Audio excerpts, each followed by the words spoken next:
Allegation of threats to Kashif in Faisalabad, claims of false blasphemy cases, attempted land grabbing and threats to life. Christian community leader Kashif has alleged that he is being threatened with fabricated blasphemy charges. According to him, certain influential elements are attempting to illegally seize his business. And to achieve this, they have issued serious threats to him and his family.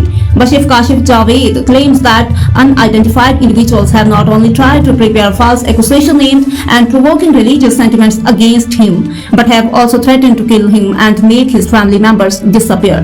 He states that he has grave concerns for the safety and security of himself and his loved ones.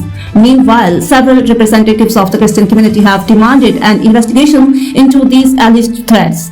They stated that filing false cases against leaders of religious minorities is a dangerous trend that must be stopped immediately. Kashif has appealed to the higher authorities to conduct a transparent investigation into the matter and provide him with legal and physical protection. He emphasized that those issuing threats should be exposed and dealt with according to the law.